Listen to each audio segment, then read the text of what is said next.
door to them? We're going to do it. Okay, let's call the meeting to order, please. This is the Canton City Council meeting, February 7th, 2019. If you would please stand and join me in the Pledge of Allegiance and remain standing for the invocation. I pledge allegiance to the flag of the United States of America and to the republic for which it stands, one nation, under God, indivisible, with liberty and justice for all. Bishop Garing, would you like to give our invocation tonight, please, sir? Let us pray. Eternal God, our Heavenly Father, we come with thanksgiving in our hearts for allowing us to see the month of February. It's because of you that we are all still here today. We thank you for your grace, we thank you for your mercy, and we thank you for your forgiveness. Now, Lord, we pray for the leaders of this city. Continue to give them wisdom, give them knowledge, and give them understanding. We thank you, God, for what they have done and what they are going to do. We pray, God, for our first responders. Continue to lead Chief Mitchell in the outstanding job that he's doing for the city as the leader of our officers. We pray for our young people. Sex trafficking, hurting parents. We pray, God, that you will lead our officers to help bring an end to this cruel matter. We give you all the praise and all the glory for everyone that's present here tonight. In Jesus' name, amen. Thank you. Okay, tonight we have a couple of public hearings that we need to deal with. Mr. Green is here for these. The first one is a Planning Commission recommendation on the adoption of the Canton zoning map and correcting previous mapping errors on that map. I think we've talked about these in the past, but you have any comments before? We'll go ahead and open up the public hearing, but do you have any comments regarding this? No, sir. You have the copies that have been corrected. These were some errors that was done in the original. Right. When they were transcribed originally, and we're looking to clean that up and adopt a new citywide zoning map. So we're just correcting some errors. Yes, sir. At the public hearing of the Planning Commission, were there any objections at all at that point? No, sir. The Planning Commission recommended approval.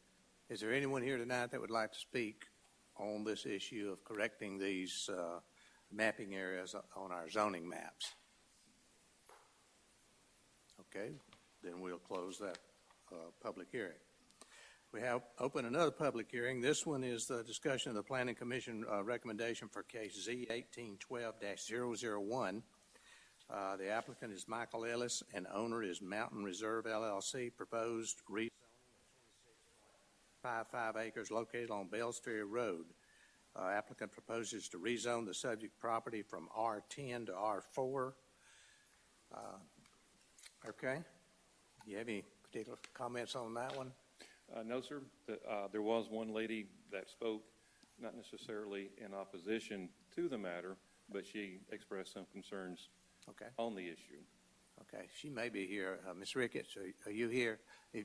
We'll have the public hearing open if you'd like to come up and speak on that. Mr. Mayor, do you want to do the applicant first and then the opposition, or people for and people against? Okay, I got you. This is a reasonably new process for us, so we will ask anyone here to speak in opposition to this. Is that all right?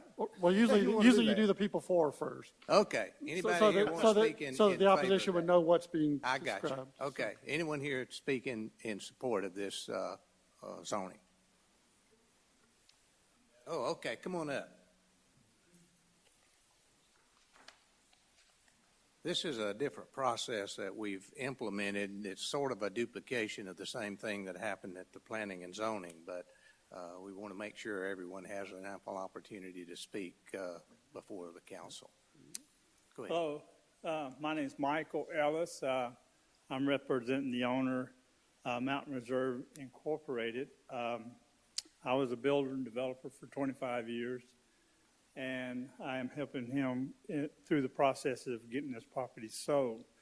Before we get started, I'd like to go on record and reserve my constitutional rights for the outcome of anything about this hearing, to be able to reserve that. Sure.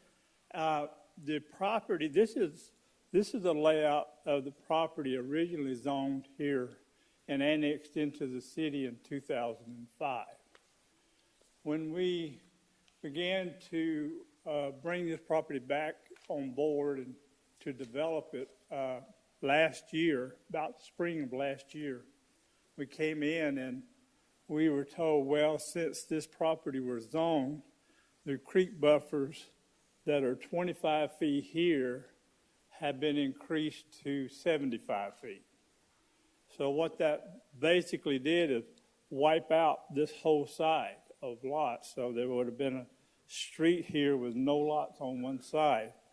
So we looked around the area to see what was going on, and we went to the engineers and we redid the plan. See if I get this right here. We redid the plan and basically pulled everything up the hill. And the reason we're here for zoning is this 16 lots here are shorter than and cause us to go down to 7,150 square feet from the 10,000 square feet. But we pulled it up so that we could get those lots back in.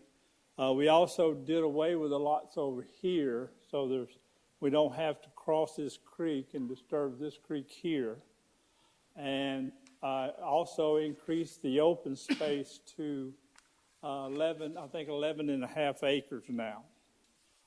We are still at approximately, we got 44 lots here as opposed to 42, but we're asking for that because there's 600 feet of street here and about 250 feet of street here that has no lots on it.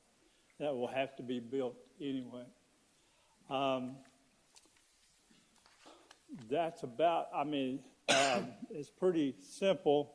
We're not trying to do anything but make the plan work with the current buffers that are required. There's a property up back towards Canton here on Bells Ferry that has smaller lots than these here. And there's also a project, I think it's in the county, down at the corner of, is that Butterworth? Butterworth, that has smaller lots than these. So that's who we will be competing against. The houses will probably be in the 300,000 range. I think at the Planning Commission, they recommended 2,000 square foot. We're fine with that. And that's about all that I need to say. I think it's pretty self-explanatory. If you have any questions, I'd be glad to answer them if I can.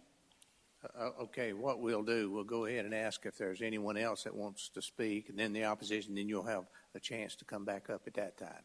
Okay. If there's questions that need to be asked, the council has questions. Okay. Is there anyone else who would like to speak in favor of this rezoning? All right. Is there anyone who would like to speak in opposition to the rezoning?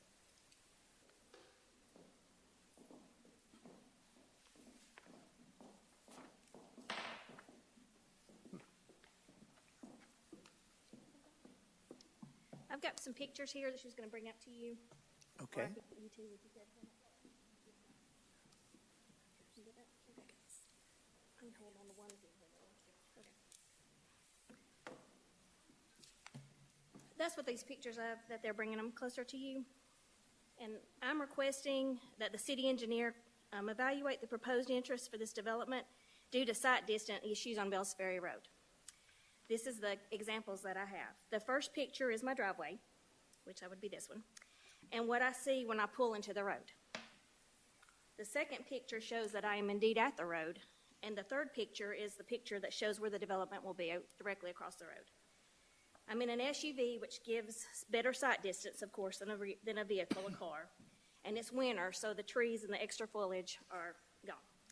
Unless all the residents work in Canton, they will mostly be coming home this way, so you wouldn't be able to see. I would request at a minimum that the developer be required to install a left turn lane here in the middle of Bells Ferry Road, in addition to the proposed XL and decel lanes. Also, we request that the 50-foot buffer be upheld due to the surrounding home sites north of Butterworth and Bells Ferry, with the exception of Lake Norton, which he spoke of, because all of these lots are acre-plus lots. So it really doesn't kind of fit into what all's around there. And I mean plus lots. There's 10 acres, 8 acres, 26 acres. There's lots of more than 1 acre lots that surround this property. And that's Okay. State your name, Holly just for the record. Ricketts. Holly Ricketts. Okay. okay. All right. Thank you so much. Anyone else would like to speak in opposition? Okay. Then we will close the public hearing portion of this at this time. There will be an opportunity to discuss this later on, and also at our, our next meeting as well. Okay, guests and visitors. So first of all, we do have Chief Mitchell, who has some awards and recognition of some of the employees. Chief, come on up.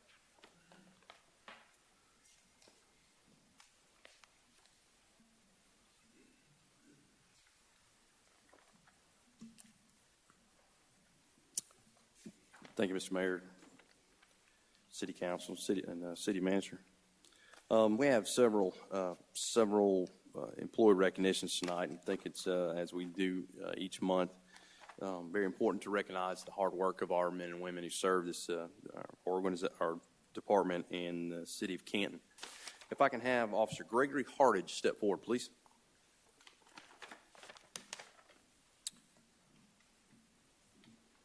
Our supervisors and command staff recently selected Officer Greg Hartage as the Employee of the Quarter.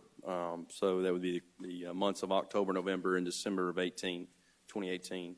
Officer Hartage consistently performs at a high level. He's always eager to help other officers on shift, catch calls for service for them, basically if they can have a little break. And he does an excellent job of professionally representing the organization to the community we serve. We always speak about hard work, attitude of service, my city, community, and heart of protection at our department. And for Employee of the Quarter, Officer Hartage, he exemplifies that for our department. So congratulations, sir.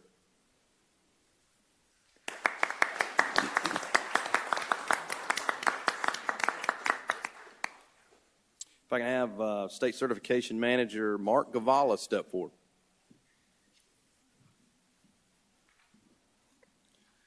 I told Gavala he can hold his speech to about a minute. We would be good. Mr. Gavala manages our state certification program, which this year is our 20th year, and since 2009, we have been 1999. We've been a state certified agency. This past year, in November and the 13th and 14th, the state certification team, which is managed by the Georgia Association of Chiefs of Police, came to the agency for our recertification. Their comments during the recertification, which we again were recerted, and we have a plaque to hang on the wall of in the lobby of the new police department. But their comments were that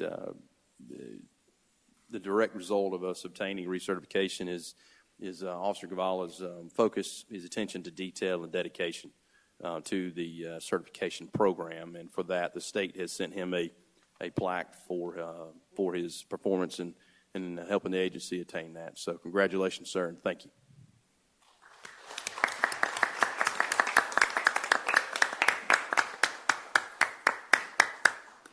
And lastly, if I can have Corporal Tyler McClure and Officer Mary Lewis step forward, please. Officer Tina Cruz is not here; she's on vacation.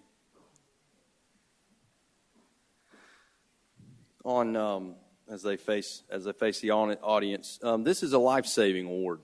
Recently, our awards board nominated them for their Sergeant Hamilton, who's here, nominated him for the life-saving award. I'll kind of give you a brief summary. On Saturday, December 29th, at a residence in the Cherokee Overlook subdivision, a call for 911 came in. The caller said was a male that appeared to be overdosed and at that time lifeless in the residence. Our officers responded quickly, made entry to the residence, located the individual, and began to immediately render aid to him.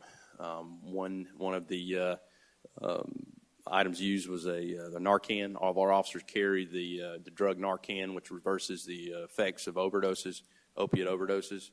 And we also were blessed 3 years ago for every one of our vehicles to have the AED, the automatic electronic defibrillator, in the car. So as a team, they worked together. We're able to give the unresponsive male, the lifeless male, a dose of the Narcan and continued with the AED cycles before Cherokee Fire arrived. And speaking with the fire department, they said most definitely the individual that overdosed is alive today because of the efforts of our officers. So, again, their devotion to duty. This speaks about our officers at our department and in the law enforcement profession in general, because we care about the public that we serve. And again, we always say these officers right here exemplify on a daily basis the attitude, mindset, and the heart of protection for our community. So congratulations and well done.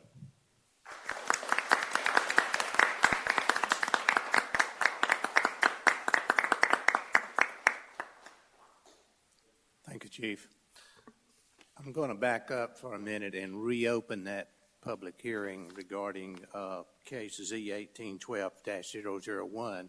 I'm not quite as experienced as Richard Kemp is on this new process here, so I should have given the gentleman here, the applicant, the opportunity to make comments in rebuttal to the opposition comments. I apologize for making you sit there.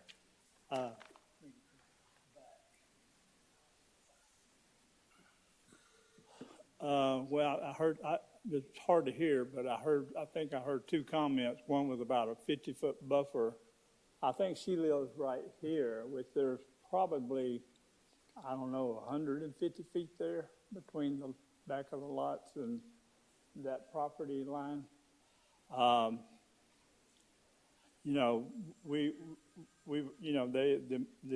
Planning Commission recommended 30 feet, which we're okay with that. But to go any further on these lots would really impair the homeowner's ability to landscape their backyard, to have an area for their children to play, and that wouldn't be grown up with different kinds of trees or weeds or flyers or whatever grows wild back in there, I'm not sure. But to be able to at least landscape back to 30 foot would be adequate. And maybe even, they could put up a wood fence or something. As far as the traffic, I'm sure, according to DOT regulation standard, I'm sure there will be a XL and decel lane at the entrance of this property that the developer will have to put in.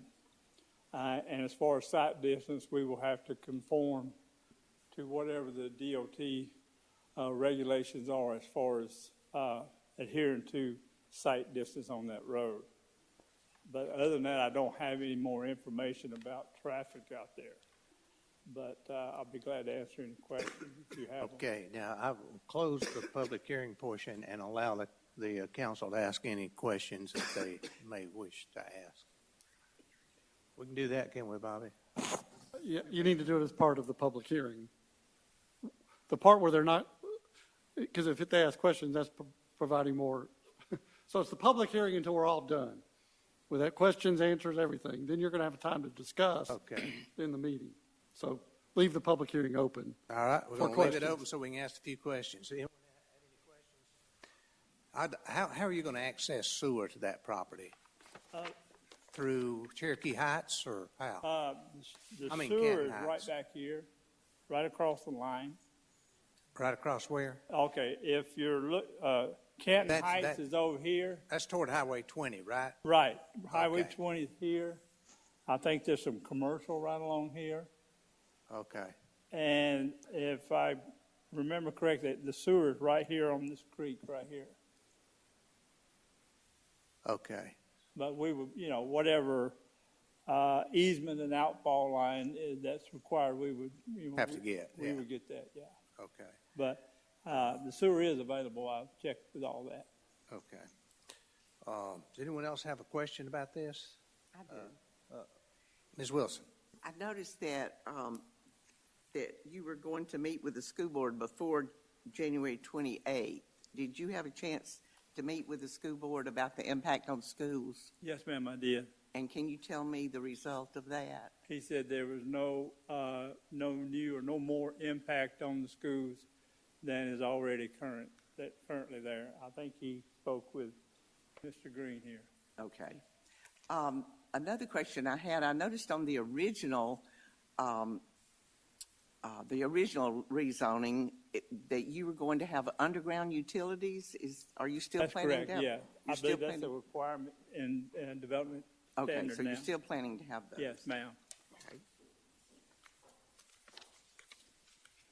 Now, the streets in there, will they be public or will they be private streets? It'll be publicly dedicated streets. So it Once- won't be a gated? I think the process is we put the streets in and maintain them for a year, and then once the house is all built, there's an inspection done where any repairs that need to be made or any upgrades that need to be made are made, and then now I'm speaking from experience from being in the county and in Cobb County and Paulding County. Now, this is my first one in Canton, but I think after a year, an inspection is made, and then the city accepts the roads into their So you essentially you would post a performance bond initially. Right. And then Yeah, they would. I think they. I'm not sure about Canton. Again, I'm not up to speed on all of the regulations, but in other counties, we put down a base paving, and then during the construction period, that is used to construct the houses. And then once the houses are complete, they do a topping paving. Y'all do that? When the streets are being constructed, we now require other topics installed. Yeah, You want whatever it any- is, the developer would have to follow. I mean, regardless of what they are. Right, he'll have to that would comply follow, to yeah. whatever the city standards and, ordinances are. Okay. Anyone else have a question? Any other questions? I didn't so much have a question is, in the interest of full disclosure and getting everything out there, I just wanted to, someone might think I had a conflict with this proposal. The person that spoke is my sister-in-law, who owns the property across the road. Her parents, my in-laws, own property that's, I don't know if it's adjacent, but it's very close to that property. They were actually had to be notified by the zoning. And then there are several of my wife's cousins that live in the vicinity. So I just wanted to let everybody know that can have an appearance, but I don't believe it affects my ability to decide this. Okay. No. I just like to get it on the record. Thank you. I like the way you did that. I do.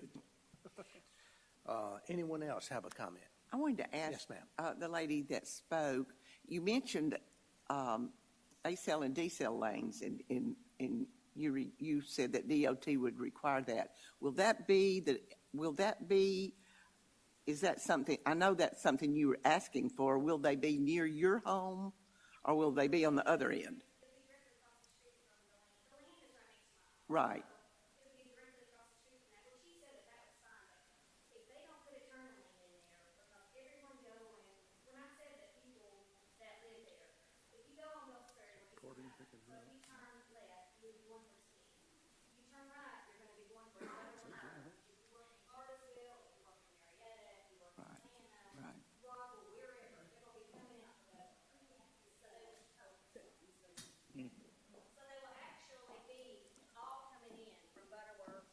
Right, right. So basically, all of where y'all are looking, when I'm looking to the left and I can't see, that's all the way they're gonna be coming, so they're gonna be turning left.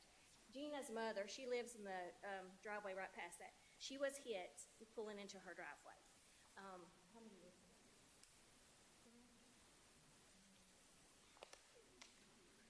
years ago. She's since passed away, but she had problems up until that with her back. And this is just the worst place on Bells Ferry Road. It sits in water if it rains.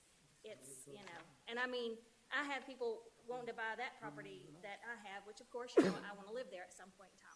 But, and so it would behoove me for him to get something, because then I could probably sell my land. However, this is a very, very dangerous place in the road. And this project really doesn't go around with what everything else is around it, because they have 8 acres. Mr. Davis has 10 acres. There's another home that has 10 acres. This is just sort of jumbled, and even though it's a $300,000 home, that's more close. These would be more like starter lots. You know, in Lake Norton, when times got bad, we lost that property, and it's all rental homes. And that's a little bit further up on Bells Ferry Road. Okay. Thank you. Okay, But thank a you. turn lane would be something that DOT would require, or is that something you could put in, or?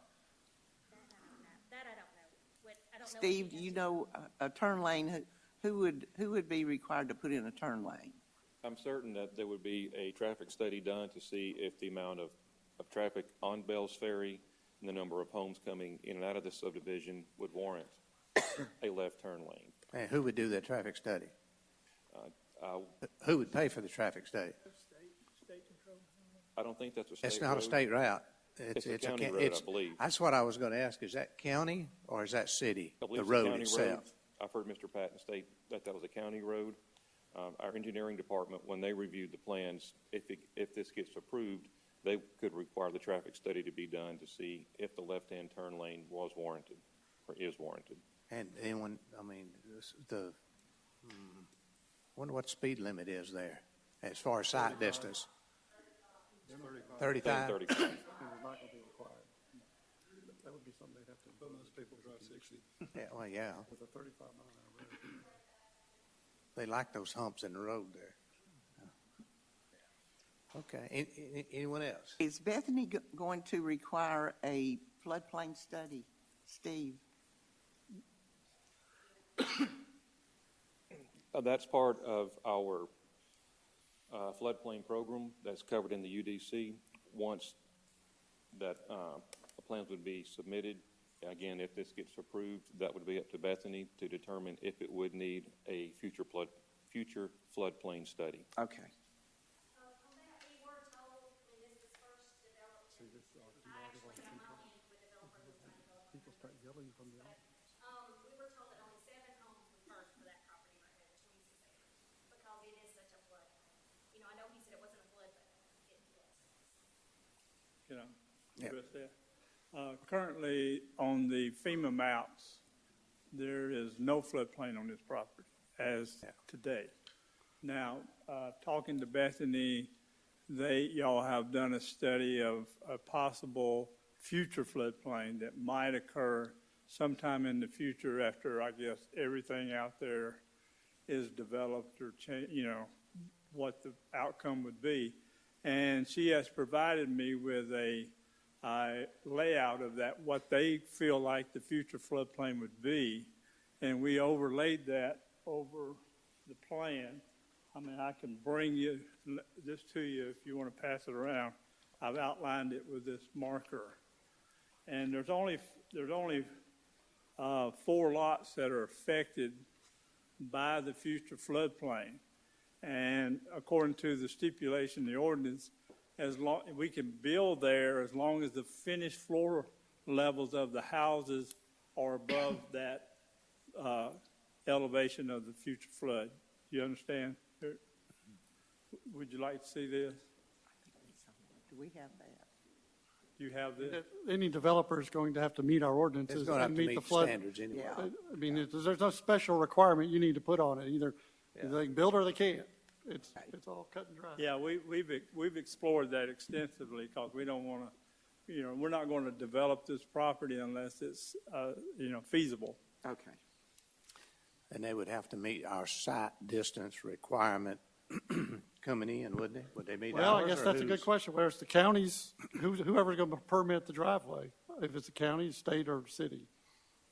That sounds like it's pretty. That's something we need to find out between now and next time, for sure. If it's a county road, we would probably submit plans to the county at the same time we submit to the city, and then they probably would have to be approved by the county if it is a county road.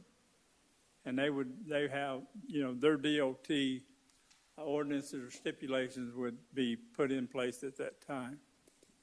So it'd be similar to the second entrance in Laurel Canyon, where at the end, they were having to deal with the county. Sure. To actually get the permit. I've done this before many times with different developments where we've had to deal with state and county Sure. and various entities to put in a project. Okay. Anyone else have a question? Mr. Grant? Yes, I was going to wait to the agenda item, but it seems like we're asking now. But in the report, it says 42 lots. He was given approval for 42 lots, and you mentioned that your plan was for 44. It's a question, I guess, for Mr. Green on protocol. Did planning and zoning approve it for 42 lots? And if it's now 44, could you explain the crux of that matter and if it's an issue or not? It's not an issue. When the property was rezoned in '05, they were approved for the 42 lots at that time. Since that time, as Mr. Ellis stated, the creek buffers have increased, and in order to, make it financially feasible, they're asking for 2 additional lots than what was approved for in 2005.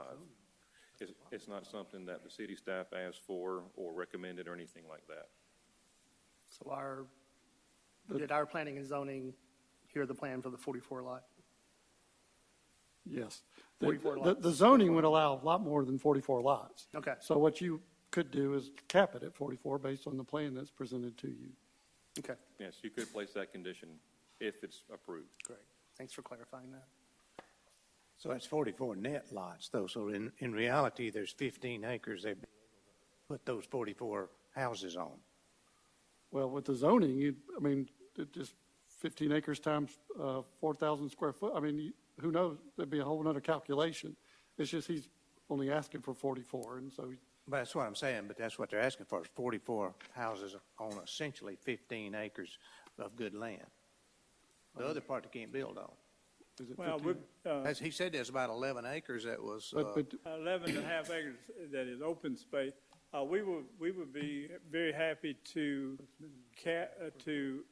limit the size of the lot at 7,150 square feet, which is the square footage of the lots along this side that we had to in order to make it work.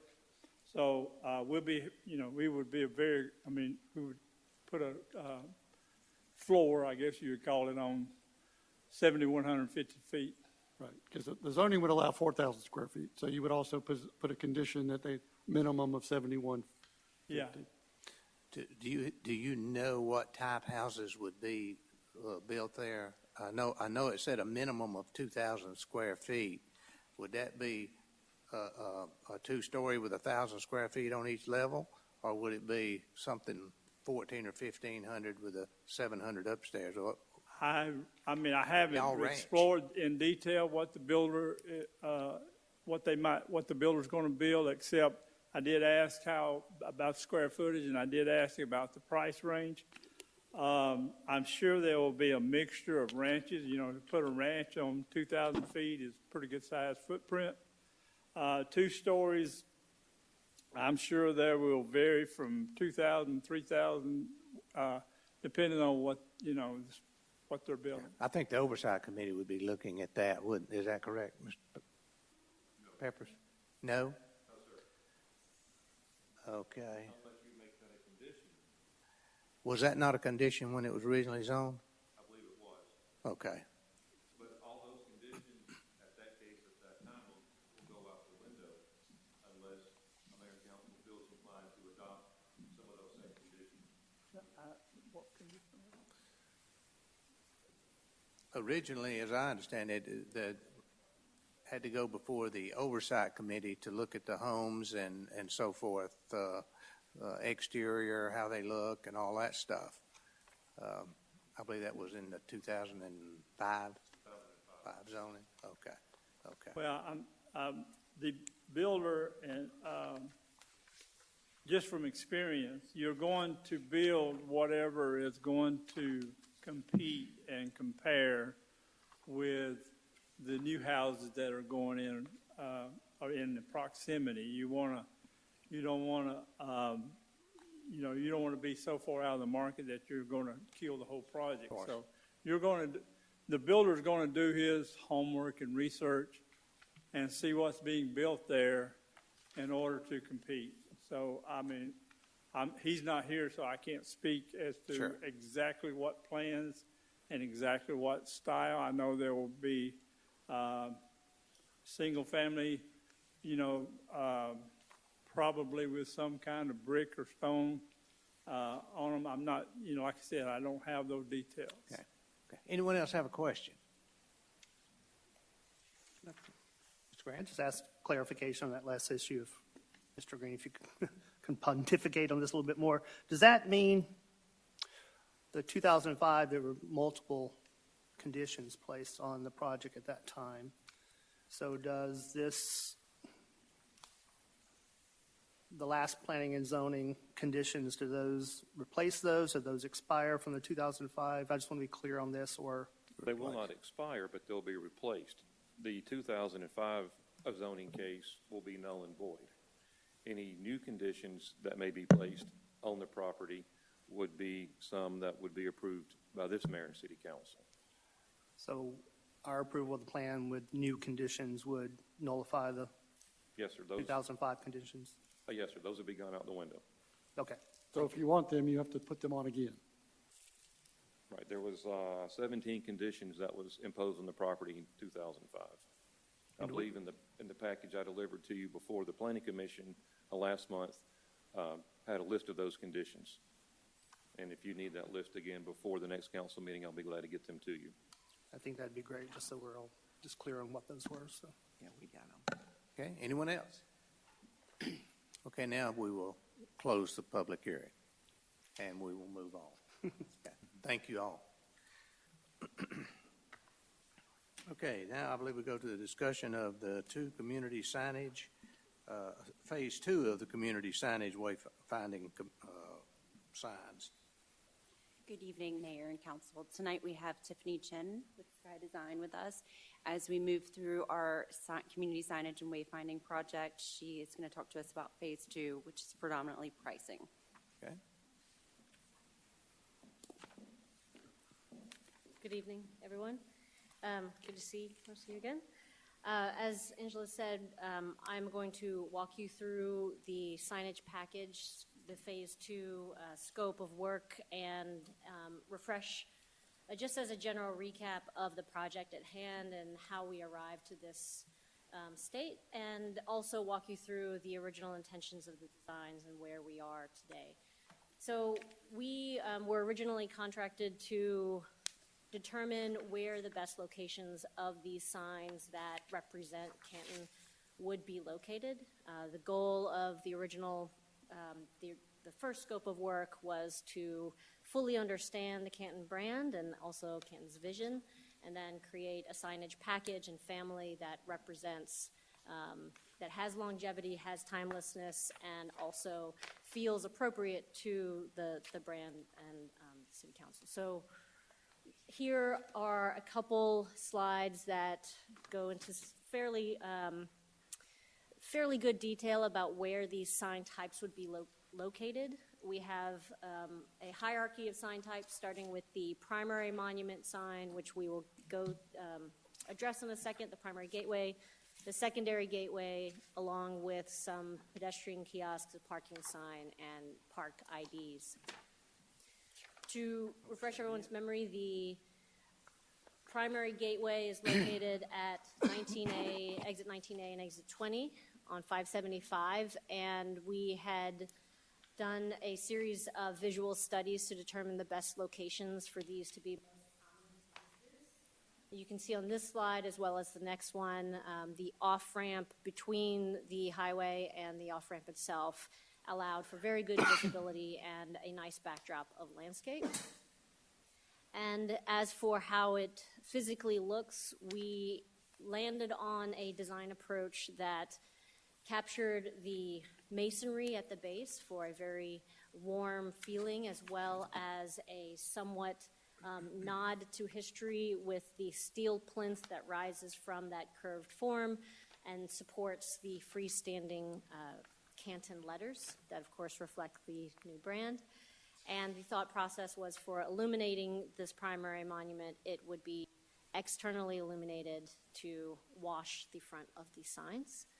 And then the secondary monument is at a slightly smaller scale. This is a detail of what it would look like in the evening, as well as a massing study, as well as details on how the letters would physically be constructed. This is a detail of the secondary monument sign, which is a derivative of the primary at a smaller scale. From here, we felt that the rest of the sign types would take on a similar language as these are, I know you have prints, so if you could refer to the prints, the projector is not translating the PDF very well. Promise we're not creating invisible signs for you. But the thought is to utilize that masonry base in most of these signs. Operationally, that works incredibly well because you don't have paint that chips when they go to trim the landscape around it. And then above that would be a constructed aluminum cabinet and panel with dimensional letters. And for the pedestrian kiosk, it's a similar construction where you have a masonry base, a constructed aluminum vertical pillar with a panel that has trail or that information will be determined. But that would be something that would be approachable and scaled to a pedestrian.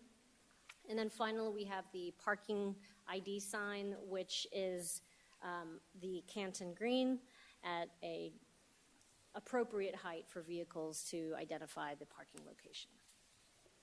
Okay. So I asked the City Council if there's any questions on the design or any aspect of the scope of work. You showed two versions of the big monument. Is the difference between them, one's illuminated and one's not? They're both illuminated. It's just the scale. Okay. Generally, it's just the scale. And then, is this a question for you? Maybe it's for Angela, but what are the next steps? How many phases? So if this is phase 2 pricing, is this phase 2 of 10 or phase 2 of 3? Well, I'm just going to see if I can get the slide to render, and it's not. This is phase 2, where we have gone to out pricing. Sky did that for us. Phase 3 would be implementation and build out. So we basically just need the approval to see if this is something you like, the direction this is going in, and the pricing. And is from a pricing and next steps, is it just kind of scope is what's laid out on the maps here with the letters? The final page shows, and I'm sorry for the audience, unfortunately it's not rendering correctly. It shows the individual breakout of pricing for each of the sign types. Quantities, okay. And we have, obviously, Sky presented us with a variety of sign types, and we have a larger portfolio than this, what's been presented to you all. But this is really what we saw as the necessities to move forward, and then we have other items that we would like to add in. So do the math for me real quick. What's the total? We have 4. It depends on how many signs we do. If you just went on this back page here, you summed up everything, the total scope. let me grab my notes. Yes, we have the exact totals for you. While she's doing that, is it, how would we fund this? Is this tourism? It would be a hotel motel tax. We would like to talk with tourism, but hotel motel tax. Okay. Tourism and DDA have actually both mentioned the need for wayfinding signage downtown, and I've got the privilege of saying, come to think of it, we actually have something going for that. Yeah. So I might then, feedback, I have a lot of questions. Feedback is, this looks great. I mean, I don't think, personally, I wouldn't want to go through the portfolio of everything and trust the team's judgment here. So I think this is really good and would be a differentiator. This is nice. Kind of like the bridge, of the river. Mr. Grant? Yes, I just want to kind of iterate on that too, that, I think we've done such a great job with the new brand, throughout the city on internal things. And I think, at the two major gateways, this is just more syrup on the pancakes. I think they're great. The designs are great. We did discuss it as at a retreat, and we had made a couple of suggestions. I just wondered if that feedback had gotten back to Angela or the team. I can't remember the exact nature of it now, but at some point, I don't think it changes pricing or anything. I think it was just more like there's some kiosk and. Well, I think what the question was, the comments at the retreat were, like kiosk, for instance, we may want to consider not only having the one downtown in Canton Park, but adding some along the trail system as well. So those would be extra signs as opposed to a replacement sign. I think the one question that came up in the retreat was on the massing of the park signs, and if the signs for, say, Heritage Park and Etowah Park, which are much larger than Brown Park, if there's a scale to that, or are they all similar in size, even though the parks are not? Does that make sense?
So are you saying you would recommend the same size sign for Cannon Park as for Heritage or whatever, even though it's going to look like you won't be able to see Cannon Park behind one of those signs? That is something that we discussed. Cannon Park is a unique park for our community as it is the center of downtown. What about McCandless Park? I don't believe it's on our current list. Okay.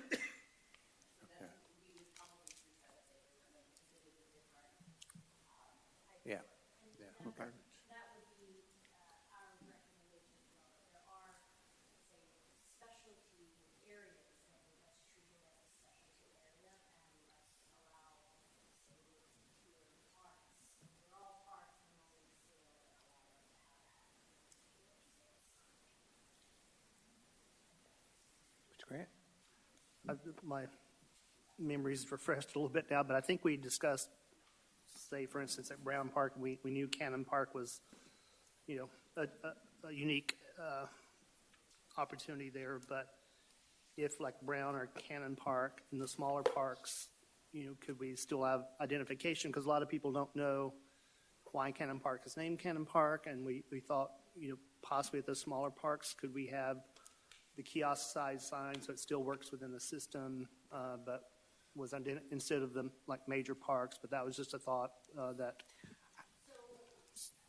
So I think actually what we discussed was that kiosk style sign in some of the smaller parks, but maybe a great opportunity on that sign is instead of having maps or something like that, have something actually about who the park's named after and why it was designated in that area, a little history on the park. I think that's probably easy to do on those kiosk-style signs because, you've got a lot of area for content. We would just have to decide which of those parks we wanted that style sign in.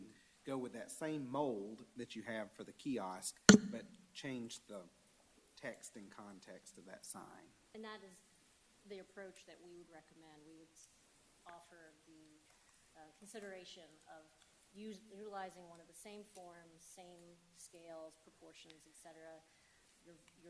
Whomever the selected vendor is creating the same structure, and then whenever that inkjet print gets laid on it, it can be tailored to whatever that particular heritage is. So like, for instance, that kiosk sign, it's a two-sided sign, correct? So if you wanted to, you could put information on one side and then take the other side of the sign and tell the history of that park, so to speak.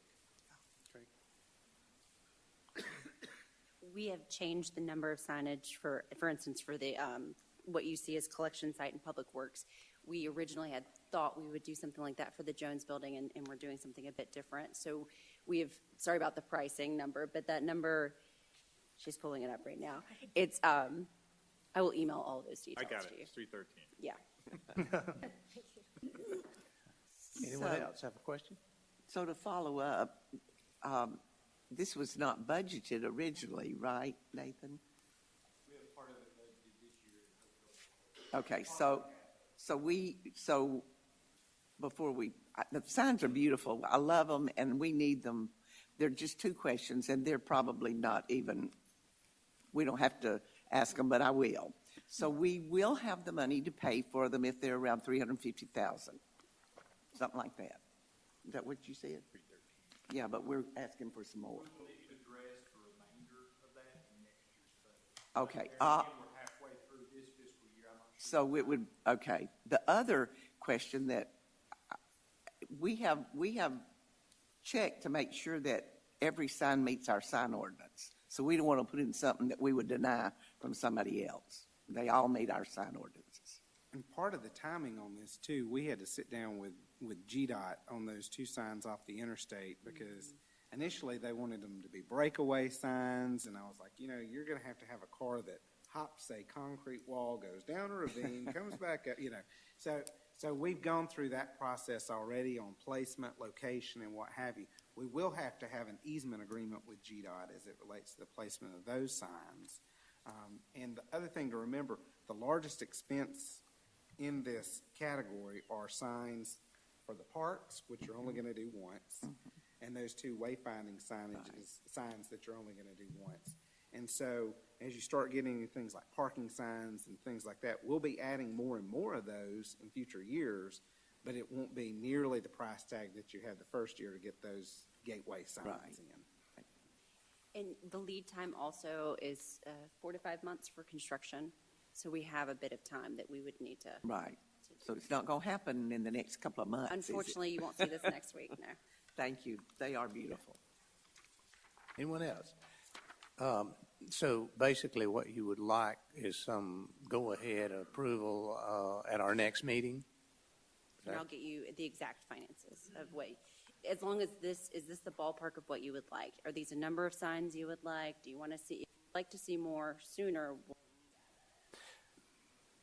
Do we? They have already gone. Could we, and maybe it's in here somewhere, but could we have maybe the names of the parks and the locations that we're looking at under each one of these categories for now? Or is that in there? It's on 0.1. First page? That'll be Etowah River Park, Heritage Park, Brown Park, Bowling Park, and Harmon Field. Okay, I got you. I'm going to write each one of them under those signs, and that make more sense to me there. Yes, sir. Okay, I very think good. for the next meeting, if we could have, on Mr. Ingram's topic, the timeline, the budget, what was in there, because I think we discussed, starting with the gateway signage, and with the construction time frame, we're probably into next year's budget too, but just how that works with the budget, and then, what the second phase of the second phase, how that, how we can budget for that next year, the same amount. First of all, the hotel motel tax fund has the funds to do the whole thing. So if we get aggressive and do it sooner rather than later, we budgeted $100,000 in the current fiscal year, we have to come back to council and say, at the end of the year, do this. Okay, thank you. Except for the easement agreement with DOT, are they okay with the placement of them? Yes. Okay, good, good. Okay. And you're Anyone? happy with the construction? You said you had to, we had to get their permission for this type of construction. They're not breakaways, but So- they're meter act proof or whatever they are, so. So what we'll have with them is we will have to bring back to you an easement agreement for us. And then hold harmless, which basically says somebody runs off the road and hits it, DOT's not going to replace it. It's our responsibility. I But think we both went- of those behind guardrails anyway. Well, it is, and we went through the process. We were outside of the clear zone. We sat down with our Atlanta engineers on it, and so, I mean, we feel comfortable with the location.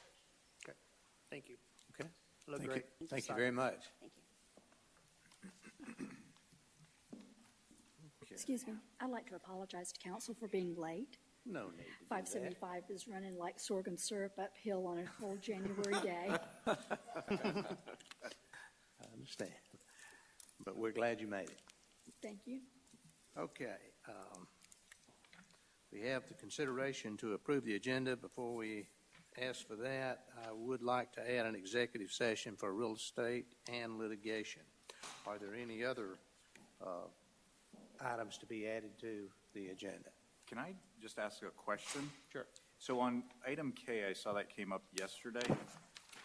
Item what? Item K that we got the email about yesterday. You know, that's not even on mine. Read it out. So the packet that you have is the one that was delivered on Friday, if you'll recall, yesterday. Yeah, I do. An amended agenda was posted with an item K, which Yeah, is a okay, right. which is a discussion of real estate purchase, 10 acres, Keith Drive, 530 Keith Drive. Yeah. So I guess two questions. One, there's been criticism in the past when things have been added so late. So, you know, I don't want to take it off. I'm just curious about the timing there. And then was this discussed in an executive session that I was not present at? Yes. Okay, so that's why. And so council asked to put it on the agenda. It was my mistake. I didn't place it on the agenda, but I didn't feel like it was nice to the property owner to make him wait another month. Got And it. so Okay. we added it to the agenda. It's just discussion only tonight. Yeah. And so you'll still have 2 more weeks to vote. Got it. Just full disclosure. That's good information. I Thank you. apologize for that oversight. No, thank you. That's good. Any other comments on that? If not, I'll entertain a motion to approve the agenda as amended. So moved. Second. Mr. Goodwin made the motion. Mr. Yon seconded the motion. All in favor signify by saying aye. Aye. No? Okay. You have in your agenda package the minutes from the January 17th meeting. Is there any corrections or changes to be made to those? Motion to approve. Second. Mr. Grant made the motion. Mr. Goodwin seconded the motion. Any other discussion? If not, those in favor signify by saying aye. Aye. Those no? I abstain to those not present. Bobby, you want to talk about that while we're at that situation? He's got a perspective of abstaining when you're not here. Well, you're really only supposed to abstain when you have a conflict. And it's not a conflict that you weren't here and voting on the minutes, because all the minutes do is reflect you weren't here. Okay. You're doing exactly what we'd been doing. Yep. He brought that Okay. up. the reason- No, we got into a really bad habit, because it all sounded right to you, I understand. Okay. But once you start abstaining for reasons that aren't really a reason for abstaining, where do you end? We actually have an ordinance that says you should vote unless you have a conflict. So, all members voting for the motion, right? Aye. Okay. Let's see here. Okay, financials are in your agenda package for informational purposes, if there are any questions. Mr. Grant? Yes, I just got one quick one on page 2 under revenues. Mr. Ingram, this is for you.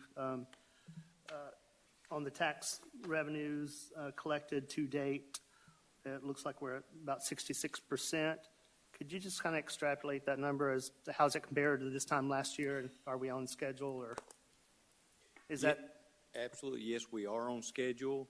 If you do know that taxes, we received our taxes during November and December at the end of the year, so we front load a lot of that revenue. So that's the reason, although we're only about 25% of the year, we're up somewhere around 60 or 70%. Okay, I thought that was the case, but thanks for clarification. So, You're welcome. Anyone else? Excuse me, may I ask Mr. Ingram question. You said that where will the monies come from for the signage? The hotel motel tax fund. Sometimes that mystifies me, the different pots of money we have and Yes, where it ma'am. comes from. Thank you. You're welcome. Okay. Anyone else? Thank you, Nate. Okay, also review the Bluffs Common Area Assessment. That's you too. Yes, sir. As I spoke to you earlier today, Mayor, going forward, the council about 4 or 5 years ago asked us to bring this to them each year that we get this. In the past, we had owned other property. Now, all that we're accountable for is 25% ownership in the Bluffs Reservoir office. So that amounts to only about $400. So is it council's request that we continue to bring that to y'all with it only being a $300 or $400 fee each year? I would like to suggest that are those funds budgeted? Yes, sir. Then you really shouldn't have to bring that to us, should you, at all? I think in the past, it was one of those things where council just wanted to know because we had 30 acres. 20 plus acres. 19 point And something so, acres. you know, depending on what the association wanted to do, those fees could. Well, there was a you know, question as to whether or not, I think the reason it was brought each year is because there was a question as to whether or not we ought to even be paying that whether or not we would be exempt when we bought property in an area as a local government. And also, the city itself does some of the maintenance on the Bluffs Parkway. And the idea was, the question was, if it would come back before the council could decide each year at that time. But I would certainly be willing now. I mean, there's not that much. It was like $8,000 to start with. At one time, and now yes, it's going to sir. be like $400 from into the foreseeable future. So I would think we would not need to be bringing that back. And hopefully we will make that motion at the next meeting. Yes, sir. Thank you. Anybody have any questions about that? Okay. All right. 10-minute public input period. Is there anyone who would like, I know you had, Holly, you had signed up for the 10-minute public input period too, but, but I think what you meant was for the public hearing. Yeah, okay, thank you. So we don't have anyone else to speak in the public input period. So we'll move along. Under new business, review of the proposed roads impact fee amendment. Mr. Ingram.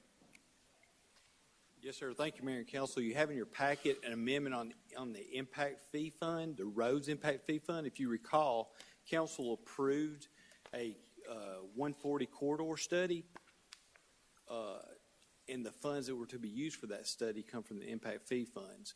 We're going to receive hopefully approximately half of those funds back from the county and their share participation of that study. This amendment just formalizes that and allows us to spend the monies from the impact fee. Any questions there? That's the State Route 140 corridor study. Okay. Thank you. Discussion of the 2019 health insurance renewal. Ms. Waters? Good evening, Mayor and Council. It's that time of year, of course, for our insurance plans. We had attached a packet, and we were packeted a presentation from MSI Benefits Group. Matt Bill was with us tonight. If you have any questions, we did go out to some various carriers. We've been with Blue Cross Blue Shield since 2002, so 17 years, or this coming up here will be 17 years. They have continued to come back with a proposal that was been within our range. This year, we're proposed the recommendation after Mr. Peppers, Mr. Ingram, and myself met with Mr. Bidwell. They came back with two options. One's roughly a little over 13% increase. The second option is a little over 10%, which is more in line with our budgets. And so, therefore, the only change in that would be adding a $200 deductible for our prescriptions for tier 2 through 4. So if you stay on a generic, it won't have any impact. But it will be $200 with a $400 cap on a prescription for like a family plan. Now, with that, we can offset that by having FSA cards, and people can contribute toward that, and it can go on as tax-free onto their FSA card. We would say our dental and vision does not change. The cost was tied in for 2 years from our last year's proposal, so there's no rate increase, no change on that. So really, we're looking at a medical, but I don't know if you have any questions or anything that we can answer, or Mr. Bidwell might can answer for you. And I would just mention too, there's one other feature of the plan this year to help offset that $200 prescription copay on tier 2 to 4, and it's a wellness incentive that's up to the individual employee. And so I think there's 4 things that the employee has to do. One of them is a health assessment. One of them is Attesting to smoke-free. testing that you're smoke-free, but there's 4 activities that an employee can do. If they do those 4 activities, Blue Cross Blue Shield gives them a $200 check card as an incentive for doing those wellness activities. So if you're an employee-only account, then, you would basically have the card to offset your deductible on that tier 2 to 4 drug.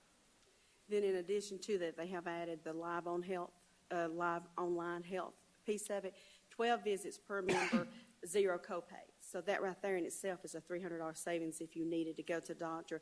I don't know if any of you have really reviewed the online health, but we have a couple employees that's tried it a little bit. They can call. It's really more for if, say, your children's come home, your children have had strep throat or something of that nature, and you can call something minor or something you feel that you know what it is.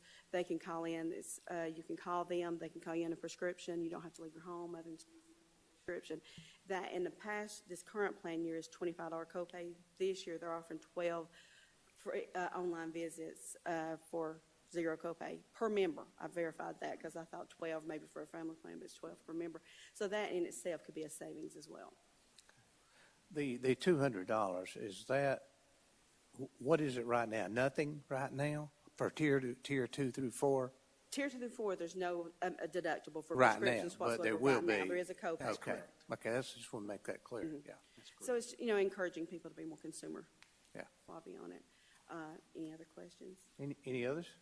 Mr. Bidwell is here. He might, Yes. I mean, Matt, would you he's like been to- kind enough to come. We might want to let him. Yeah, talk let for a him speak. minute. He likes to- Thank you all for having us here. The plan about 2 years ago actually had a $200 deductible on the drug card, so the employees have seen it before. And the value that we're getting back for it is pretty significant. It's saving us about 3% on our insurance premiums. And so for those employees, tier 2, 3, and 4 drugs are drugs that are your most expensive drugs. A brand drug, the average cost on it is about $500 now. So while the employee is only paying a copay, there is a real cost there for it. So the deductible at $200 is one time, and then once it's paid, then all the brand drugs filled after that are covered under the plan's copay. And so it's a very reasonable request in terms of distributing where the cost is really being spent under the plan. And in terms of the wellness program, if an employee logs onto their website, I'm in the age where I'm just not a computer guy. But if you're young and if you go on the computer website and register with your ID card, there's a section on there that says, you have to attest that you're non-tobacco. And if you just attest that you're non-tobacco, they send you a MasterCard that's loaded with $50. They ask you to hang on to it. And then if you go back on the website and answer the health assessment, it takes about 20 minutes, they magically load that card with another $50 while it's still in your wallet, so don't throw it away. And then if indeed you go to your doctor and get your annual physical, and if you go and get a flu shot, when those claims come in to Blue Cross, those claims come in, the system registers it, and they load that card with another $100. So there's no action on the part of the employee. We just want them to try to take care of themselves. And they can actually earn back that $200 if they would simply follow that. So we think it's a good offer on the table. Our claims pretty much exceeded our premiums last year, so the city of Canton got more bang for their buck than Blue Cross did. Happens every once in a while. Yeah. And so we were pleased with where the renewal offer ended up at. Okay, thank you. Any And other questions? Well, I was just going to state, when Mr. Ingram and Ms. Waters and I sat down and looked at options, my push was to go with the option with the $200 prescription deductible because it was about a $20,000 savings for the city side of the plan. And we have a number of employees on the plan that don't take advantage of any prescriptions, what have you. So there will be an impact to some employees, but on the whole, most of our employees will not see any impact. And we felt like for the savings, that was the best option for the city. Okay, sounds good. Okay. All right. Are we self-insured? No, we're fully insured, sir. No. We're a little bit small. Usually it's around 200 members before you go self-insured. Yeah, okay. Okay. Thank you very much. Okay, discussion of the Etowah River Park Summer Concert Series. Our Public Works Director, Scott Hooper. Oh, okay, come on up. So I'm here to discuss the plan of having a summer concert series at Etowah River Park. This concert series will start in May and end in August, and it'll be the third Saturday in each month. Each concert will have a different theme, and we'll try to have a band tailored to that specific theme. The concert series will be a family-friendly environment, set up with a kids zone, food vendors, and games and activities for the families. So I'm here for any concerns or questions that you may have, and I'll take them all into consideration. I think the schedule looked pretty nice, really. That's what was in the agenda package here. Anybody else have any questions? Ms. McGrew? Thank you. Will coolers be allowed at the concerts, or will purchase for food and drink be allowed only at our vendors? I don't think there will be any problem with you bringing your own regular food or drink. We're still kind of talking out the adult beverage side of things and whether or not it will be allowed and how that will be supplied. But I don't see a problem with bringing your own food or drink, no. And so on alcohol, that's one of the things, if you'll look at the application part, we've listed in there that that's an option, that the city might include that. That's something that we're trying to think through because, we have some venues around us that do municipal concerts where they have adult beverages sold through vendors. We have some venues around us that don't offer that, but they offer a BYOB type program as long as you don't bring glass and, you have the ability to inspect it's basically the honor system. You start getting rough and you're going to leave, kind of deal with the police department. So we're kind of looking at those options to see what we might want to do with this first series. And of course, we want to bring that back to you, but we need to start moving forward with booking acts and things like that. And we've put money in this year's budget to pay for the concert series, but we're also going to go out and solicit sponsorships to help offset those costs. Mr. Grant? I did have a question. I know that you're proposing themes for the 4 concerts, and the question was, have the bands been selected? So the question is, who's selecting the bands? And the number 2, with the forms and approval forms, who would fill those out, the band, or is it the city's? No, it's our event, and so anytime we do a special event as a city or any of our groups do a special event, we make them fill out the same special event application as if a private individual. So we've already filled that out. We have it. We sit down with our same special event committee and talk through logistics and any issues and what we think we're going to have from a public safety standpoint, from a fire standpoint, from Parks and Rec standpoint. As it relates to the bands, we haven't booked them yet, and part of the reason why we haven't booked them yet is we didn't want to harm the Main Street program as they were booking their bands for the First Friday series. And so they've selected all of theirs, so now that we know who they have, we know who not to choose from, so to speak. Okay. A follow-up on that, and I was thinking about that as well. So we have our Main Street bands down in Canton Park.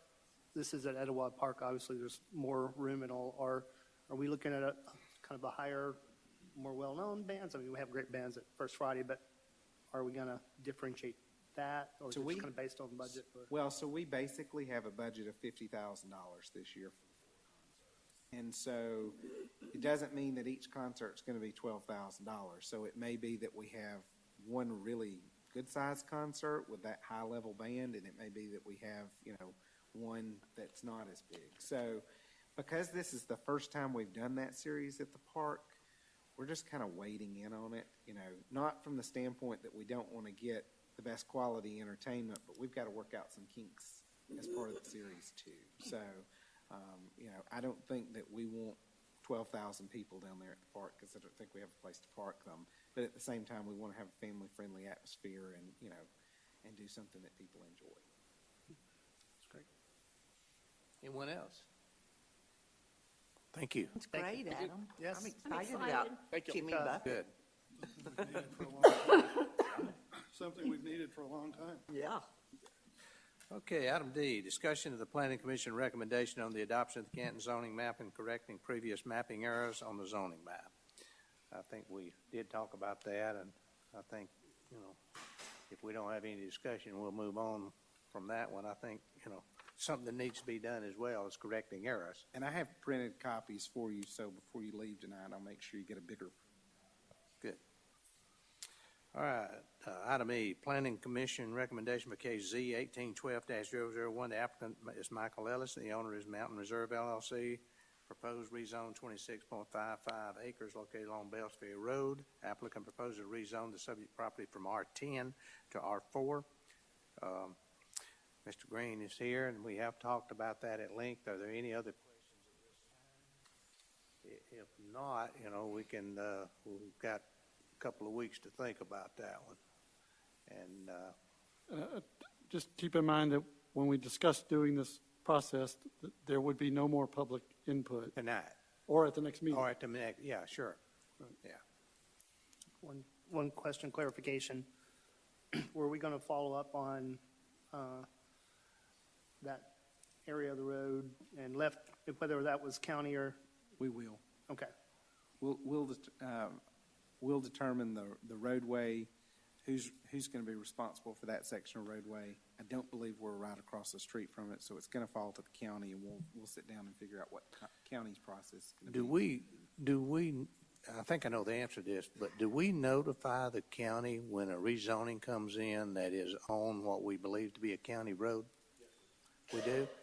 But the county, did they notify us when that zoning came in out across from Howell's Drive-In? Yeah, they did notify us? Well, who do they notify? I don't think I saw that one. What we should probably... Maybe I did, but I don't remember seeing that being sent to... If I recall correctly, the notification did come to your office. Okay. And then we responded back to them. I don't think that the developer ever contacted the city to see what impacts his project may encounter, because we have the water and sewer service out there. And the roadway. And So one of the things we may want to consider is sitting down with the county and saying, in a process like that, this is the level that we would ask you to do. We would ask you to send the following people. Yeah, I think and we're all... also yeah. ask you to have the developer reach out to the following people so we understand exactly what it is. See, I don't recall, and I may have, but I don't recall seeing the staff response back to that. Assuming, was there a response back regarding that? yes, sir. About the street? About the streets, in particular, that they comply with our overlay zone community standards ordinance that deals with landscaping along through there and whatever signage that may have been there. And you've had no response back from them? No, sir. Okay. Whenever we have a rezoning application that abuts a county property, we always notify the county. Okay, so did you get any response from the county on this particular case? Yes, sir. We got the response where they were requesting the 30-foot buffer. But I'm talking about the road. No, sir. They never said anything about the road? No, sir. The only response we got back was from planning and zoning, and that was about the buffer. See, they were probably thinking it was city, and we're thinking it's county, so we need to figure out exactly which one it is. Right. I'll be in contact with the county to see what their take on it is. Just like it was mentioned previously about the second entrance out at Laurel Canyon, where they had some input, where that came out on Bucket Creek. Okay, yeah. Okay, anyone else have a question on this? Just get as much data back on that as you can for us between now and the sooner the better, actually, so we'll have more time to digest that. Did we leave the public hearing open from, No more. There'll be no more public input. from the previous discussion this evening? I thought we left the public hearing open. He closed it after. I meant to close it if I didn't. I think I did. I thought It's you did. closed. Yeah. Okay, good. Okay. Thanks, Steve. The next item, discussion of the resolution to adopt the annual update to capital improvements plan and 5-year STWP of the Horizon 2030 comprehensive plan for an impact fee program. Yes, sir. We have held the public hearings. We have updated the short-term work program. We have sent that off to a DCA and the ARC. They have reviewed them. They have stated that we have complied with their requirements. So now we have a resolution that must be read and adopted and sent back to the ARC and the DCA so we can remain a qualified local government and continue to charge impact fees. Okay, it has to be sent back by the 28th, isn't that right? Yeah, yes, sir. So we're okay on for the next meeting to vote? Yes, sir. to do Just as that soon as resolution. as they get signed, then we will forward that to the DCA and the ARC. Okay. Any questions on that? Okay, thank you. Okay, discussion of alcohol license application for Parada's Pizza, 149 Reinhardt College Parkway, Suite 1, Canton. The proposed outlet manager is Gina Parada. I don't know what we need to discuss about that. I mean, Is that- there's already alcohol locations in that shopping center. So it's just formality because I think this suite does not have one before. Yeah. So is this place open yet? No. No. It's not, okay. No, okay. So approving this in 2 weeks won't matter to you too much, right? It will be probably the 2 weeks from tonight when the vote. Okay, just want to make sure. Thank you. All right. Well, good luck with that. We look forward to it, I'd say that. I have a question. Huh? Is it dine-in or carry-out only? Awesome. Okay. Good. Well, welcome. We're glad you're opening that business there. Thank you. Absolutely. A discussion and possible action on task order number 1 from Black & Veatch for conceptual design services for a new water tank and booster pump station in Laurel Canyon. Okay, this was ought to be a good one. Well, as you recall, last time we talked about it, and we asked Mr. Dyer to look at the old developer agreement, and if I can, his response was, well, the first one is that agreement has expired. I think it expired in December of 2015. And secondly, I think there was all the entities that were named are all defunct now, so if I cut to the chase, it's really kind of null and void. Well, it does state, now, if this is expired, we shouldn't have let that happen. It says Laurel Canyon shall be responsible, among other things there, for 100% of the cost to design, engineer, and construct the water tower. Yeah, so I had a different way of looking at this than everybody else, I think. There's no developer we can make do it. To me, that's not the question, because there is no, those people who contracted that are not there. But I don't understand why we're doing it. Because the idea was that this was going to benefit that development, and then if the city wanted to buy it, well, they were going to give it to us, but we were going to pay them if we expanded it to service other areas. Right. So it was supposed to be a developer-done thing, with the city then giving them impact fee credits for donating it to the city. So the way it should have worked out, in my mind, was they wouldn't be able to build houses if there was no water tank. But they figured out a way to do it. So I don't really understand why we're talking about. But have they figured out a way to build build the development out without the tank? Well, they're building some houses that are being equipped with their own booster pumps because they sit above or at the same elevation as the Great Sky Tank. Ooh, I don't know that I'd want to buy one of them. Yeah, I don't so- know But that was sort of my, I mean, Yeah. they figured out a workaround, at least for some locations. But the big picture is we need to do something. We need a booster station. And the tank would help out in terms of additional storage, and it would help out in our operation of maintaining or conducting maintenance on the Great Sky Tank. Because we have to take that down, do a washout, and maybe repaint it sometime. But That's great. Yeah, I just want to make sure I understand this correct. So we had the original agreement from the developer, Laura Canyon, that they would supply the tank. And I think we clarified at the last meeting that this tank would primarily only serve Laurel Canyon. And it's my understanding that they have worked to have a workaround to individual booster pumps for each new home that they're building. So I'm a bit mystified, unless you can explain to me why we would pay then for the water tank and all the equipment for that one development when we had an original agreement for them and they now have a workaround. I understand we may need it for future developments in the future, but I don't, again, I'm kind of concerned about why we would spend the money now. See, if we build that tank, they'll take them off of those booster pumps.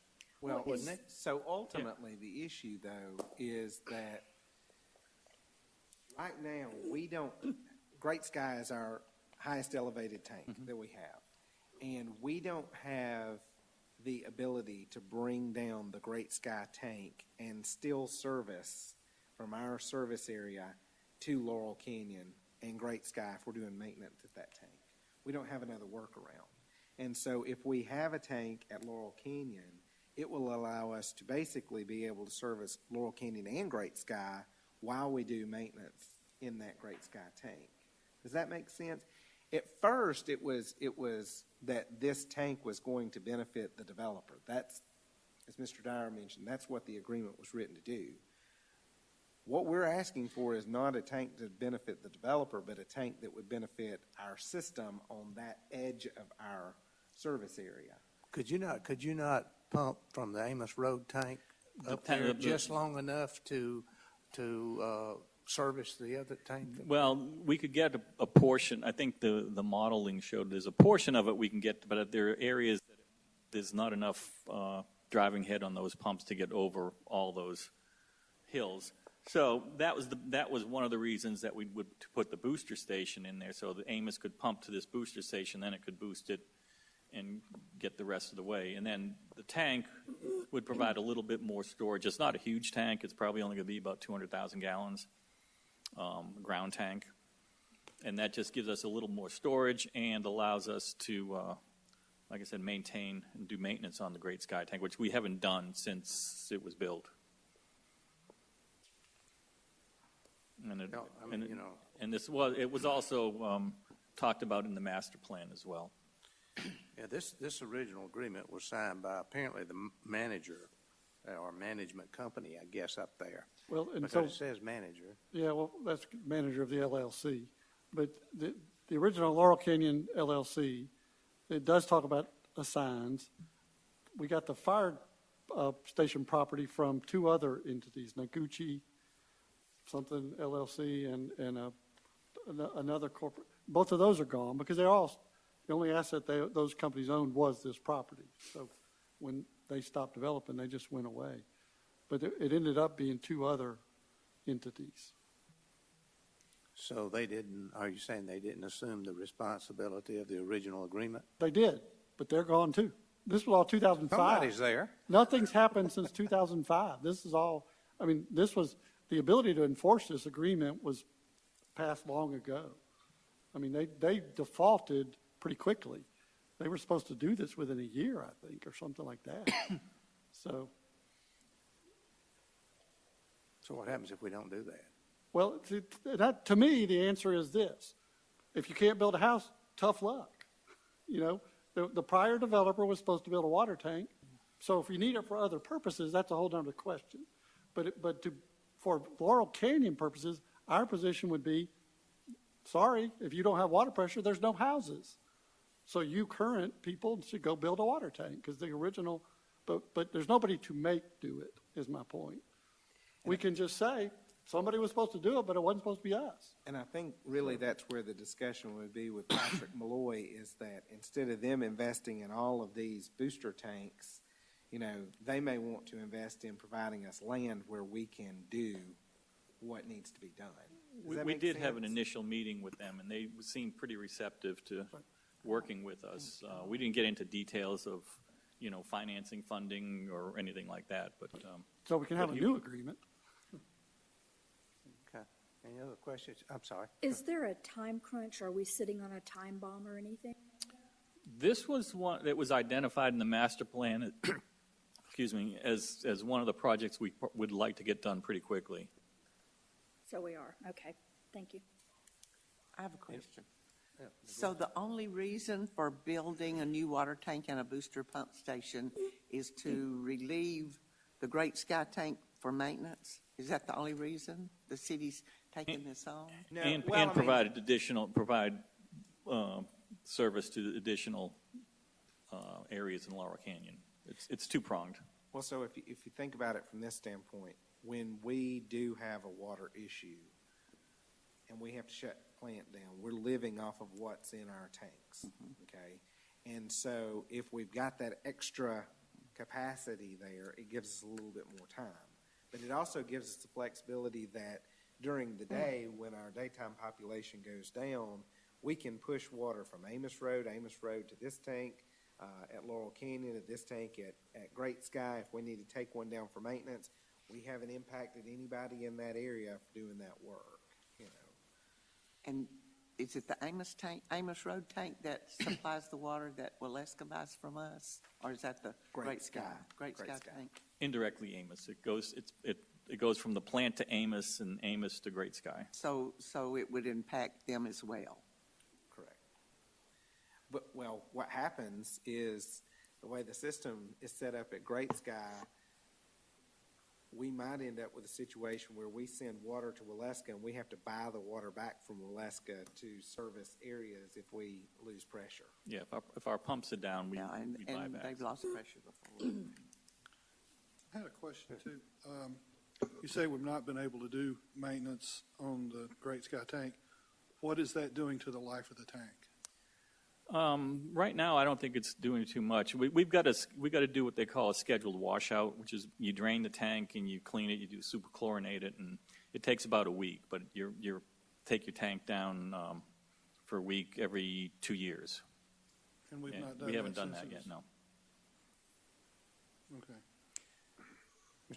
And as a side note, when we originally entered into this agreement with Utility Services that is maintaining our tanks, at the time, the Big Oak tank in East Canton was relatively new, so that one wasn't really included in the original contract. I have been in touch with them, and we need to get a proposal from them to look at that tank as well, which is going to be a little more critical, because now that tank is 10 years old. I think it was 2007 when that went into service. So we haven't done any maintenance on that one yet either. So. Oh, which one is that now? The one in East Canton on just off of 20. Oh, okay. The Oh, million-gallon okay. elevated tank. Okay. Mr. Green?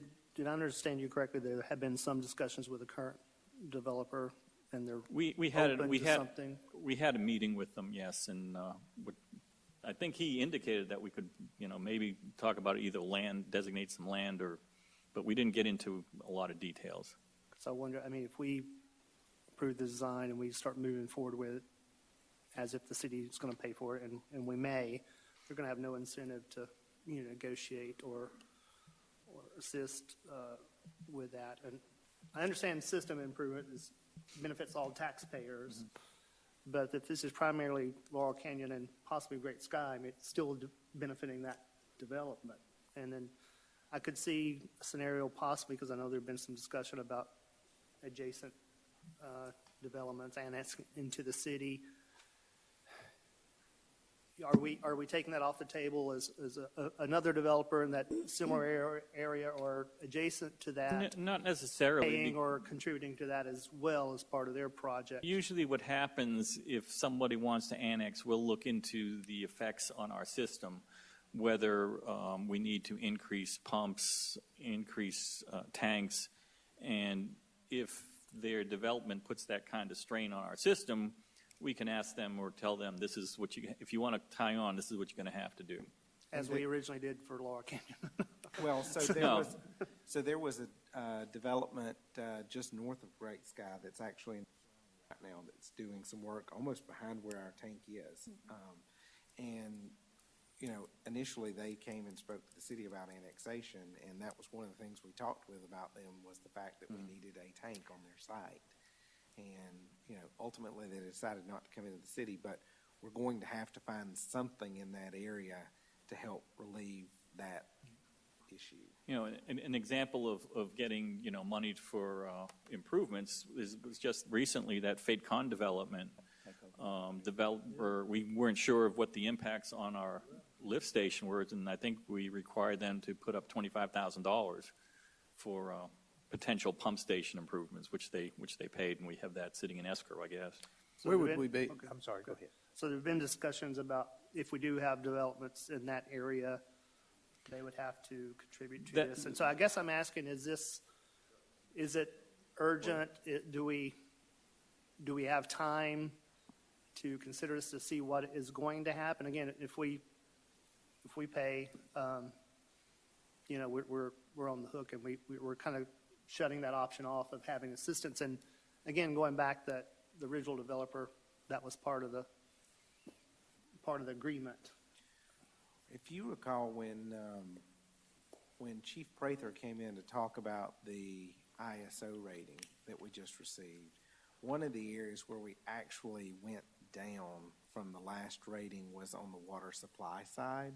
And part of that is issues like this, where you have new development that's expanded, and it's expanded in areas that are either too high or too far away from, you know, the elevated tank, and you just don't have the same pressure. And so, you know, that's something that we also have to take in consideration with this project too, because from where this tank is located to the very back of Laurel Canyon, or to the new apartments that are going on 140, which would also be serviced by this tank, you know, you're adding additional development that's outside of Laurel Canyon as well. I know we need a lot of improvements, and we have lots of projects on the schedule. I guess my question would be, is this the top priority? Or, because I don't know that we haven't gotten a figure about what the whole thing is going to cost to construct, but we know it's going to be sizable, Well, I would imagine. in terms of prioritizing, this is an immediate. In looking at the capital improvements projects that were recommended in the master plan, this is one that can get done relatively quickly, and it is needed. I mean, you know, don't even want to talk about the water plant, but that's a whole other issue. Well, I know. and the other thing to remember about this site and this particular section of our system, we're bordered by the Waleska system. So it's not like we have an ability on this side to partner with Cherokee County Water on connections, because they're not there. You know? So what would happen if the Board of Education came in and said they're going to build a 1,500 student school there on the 53 acres that we understand they've been looking at? What would be our response to them at this point? I think. Well, I'm not sure if you know, where they're talking about, I'm not sure if that's our system or if that's Waleska's. It's close. But, you know, that would certainly have an effect on what we do. But Well, let's say it's on our service area, for instance. Could we deal with that? Without looking at it, I don't know. But, yeah, initially I'd say yes, but, you know, that would just cut into our reserve capacity now, and who knows, as things come in, what happens. You know, we've got, 500 homes coming in on the Bluffs now. They're under construction. There's lots coming in. Okay, any other questions? You can bet they'd ask to not have to pay any tap fees towards that maintenance, construction. And this is just the task order for that they can This design. is to do the something. conceptual Yeah. planning and design, and then So in theory, we could have something that we could then say to someone, we want to build, Yeah. you in. So, okay. And on that note, I think it would behoove us to, even after we have the design, before we build, if the developer's open to something, I just don't want to take that option off the table if they can contribute based on, previous commitments. And I don't know if that was part of their annexation, and I don't know if that was a condition of annexation, if that It was impacts anything. It was not an annexation. I think that property had already been annexed in long before. The Laurel Canyon property came in when it was at Summit Ridge, if you'll remember. But it was rezoning. It was a master plan. But I would just like to see us continue negotiations with the developer. I mean, I don't know how much a individual booster pump per house costs him, but if he can contribute to the new tank versus doing that, I mean, it may be somewhat of a trade-off, but yeah, I'm not sure what those costs are. thanks. Okay, maybe we'll put an end to this misery in about 2 weeks. What do you think? Probably not. Appreciate your patience. Probably not. We'll see. Okay. No other questions on that? Okay. Next item. Discussion on water and sewer rates for Reformation Brewery. I don't know if No, looks like you got it on your own. Yeah, well, I'm just presenting. I'm not, Reformation had put in a request for reduced water and sewer rates for the brewery based on usage, and what they are currently doing at Woodstock. From our standpoint, we do not have any wholesale customers that aren't municipalities. Right. So even our largest users are paying full price, paying retail price. They did have one interesting request in there, which made sense, is that the bulk of their water is going to be used in their final product, and they're looking for a sewer credit from the amount of beer that's produced, because it's not, if they used 100,000 gallons, it's not putting all back into the sewer system. They would want a credit for the amount of beer that's produced, so it would be a lot less on the sewer side, which makes sense. But that would have to be somewhat negotiated and how that's reported and everything. But it's more of a billing thing. As long as there was a means to audit that Yeah. we would have. However that works, if they It's have not to going down submit the to sewer something every month or every quarter, however that works, I don't know. And ultimately, that's basic. That's the same process that we utilize when somebody fill a pool. If they've got to fill a brand new pool, we don't charge them the sewer on that water. We calculate the size of the pool, and then we give them a credit against the sewer for that. But would you think there would be factories or should be factories that have process water meter and then domestic water use? Excuse Two me? meters, a domestic and then one for process. I thought that's probably what a lot of that heavy users might. No, I mean, like all the heavy users, that are businesses. I mean, it saves auditing, whether or not they did 50 barrels of beer or 20. I forget what their return rate was, but it was in their letter. I mean, it's probably too much trouble to do something like that. I'm not they're- suggesting that.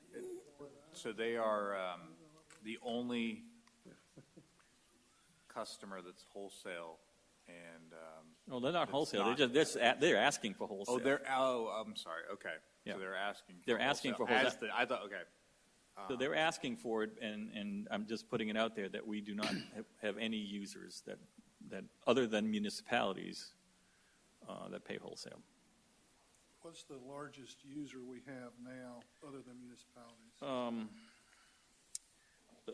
Well, the bulk of our high-end users are apartment complexes and the hospital. But the largest private use is the Clean Machine Car Wash, Mr. Clean, Universal Alloy, Olive Garden had this was from January, Cracker Barrel, and Pylex. How do we charge I know they recycle, you're talking about car wash, they recycle, but how do you, I believe they're paid how for. do we charge for the sewer on that? I'm not 100% sure, but I know they charge for all the water well, what happens is if they're recycling all that water, they're not purchasing as much, so I think they're still paying. It's still got to go in the sewer eventually, right? Eventually. So I think they're paying the sewer on whatever that goes through the meter, but a lot of their water may be recycled within the facility, so they may not have to buy as much. Yeah. Could be interesting, though. We could be like the mecca for craft beer by introducing some reduced rate and getting, there's some offset there. I made it very clear to Reformation when we first met with them that if they would put a label on the back of the can that says manufactured in Canton, Georgia, that's a little bit different discussion than just coming in. Swoosh on it, yeah. Well, anyway, that was their request, and little I know of everything else. Anyone else? I mean, I do think that, again, they're not asking for wholesale water, and I think there is a precedent for, taking water out of the system and not putting it into the sewer with the pools, irrigation meters. We have that, and to me, it's very different from the car wash that maybe putting poisons or anything back into our sewer system we have to treat. But and I think also since we do have that precedence, it's not like we're creating something just for them. And if we have, I know we've had discussions of trying to attract other people that process water, use it in their products, such as a bottled watering plant or a larger brewer that could possibly help us, build a new plant or a facility based on some of their usage. But I mean, I think what they're bringing to Canton is worth that trade-off. So not like we're giving them anything; it's basically giving them credit.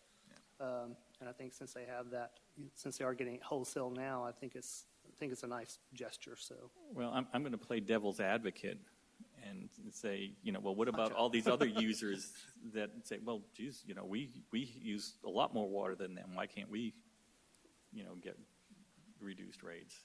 If they got credit. One thing, I really don't have a problem with giving them some credit there, but with regard to swimming pools, there's 2 meters involved in that. One for the pool and one for the residents, right? No, usually don't use on a meter for the pool. No, usually on a pool You don't put a meter on the fire hydrant. No, so usually No? a lot of times they'll be just through the hose, but I'm not sure what the form looks like. But Well, when a developer, the gallon, it's when a number of developer gallons gets that get credit. a water truck full of water, does it not go through a meter? Huh? You can get separate, if you do it from a hydrant, you can get a hydrant meter, a fire hydrant meter, and fill your pool. But some people will just simply let the tap run. They bring to us a calculation. We know it's a 70,000 gallon pool, but you need it. We'll give them $70,000 credit. Both of us. and I do think as long as their audit system in place, it's a fair deal. And I would argue, be the devil's advocate, you're a devil's advocate, that the other companies are using all that water. Again, they're not using it as part of the product. Any of the companies you mentioned aren't, I mean, they're not using that water in their product. All the water that they're using is going back into the sewer eventually. So, I mean, I see a difference there. Yeah. And I think as long as we have ability to audit it, it's a good thing for the city. So Their product will eventually make its way back to the sewer. It just may be on the residential side as opposed to the be processed differently. commercial side. But it gets paid for then. I don't know. There could be debauchery in the streets. It could be on the streets. It could go in the rainwater. I don't know. Okay. Anything else? Okay. Okay, thank you. Okay, discussion on the proposed amendment to revise the joint agreement, project agreement with Cobb County Marietta Water Authority for the Hickory Log Creek Reservoir Project. Yeah, I forgot about this one. I've attached we talked about the proposed changes to that joint project agreement. The authority sent us something, and we sent them something back. Since that was in your packet, the authority has come back with yet another response and has suggested that we meet and discuss this a little further before we bring it back to council and to their board for a vote. Any questions on that? So we need to, the one There's really nothing in our to- packet is not the one. the Well, final. that's what we proposed. They came back with something else.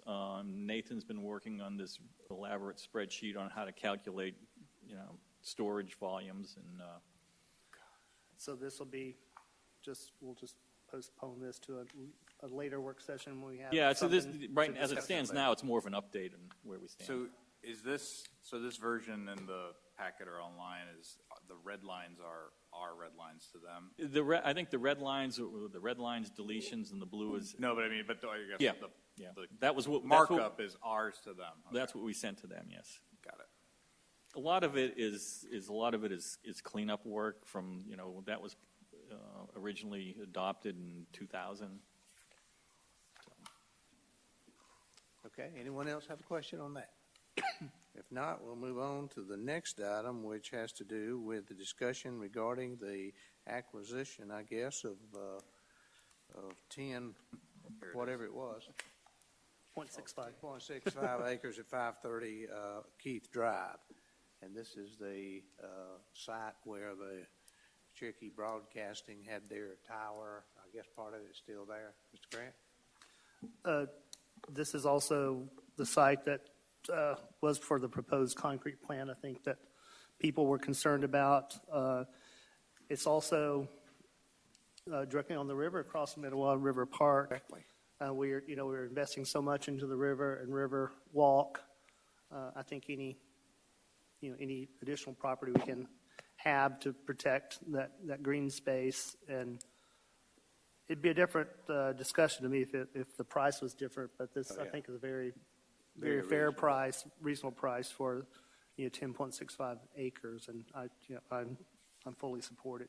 I think it's also not only getting in our green space Riverwalk system, but also to keep something else for developing there, and that maybe worse than the concrete plant was, or perceived concrete plant. But Has that tower structure been removed? No, there's about, I don't know the exact number of feet, but there's a partial radio tower that's there that's fenced in, but it's not in use in the middle of the site. It won't take much to get it down. So that was my question, would that be a major expense to get that tower down? No. And all that property, is it in the city currently? No, So actually, this would have to be annexed We have to in. annex, but we would have the ability to annex that, right? Yes. That's correct, because it's adjacent to 575, which is already in the city limits, and it touches. Adjacent to our park. It touches the river, which we're on the other side of, behind Governor's Walk in that new parkland that we just annexed in. So we have it, it's our authority to annex it. That's or correct. not, and so that would be a separate vote to annex after we have it in our possession. Okay. We do that after the fact. Anyone else? Mr. Peppers? I have a couple of items I have for you tonight.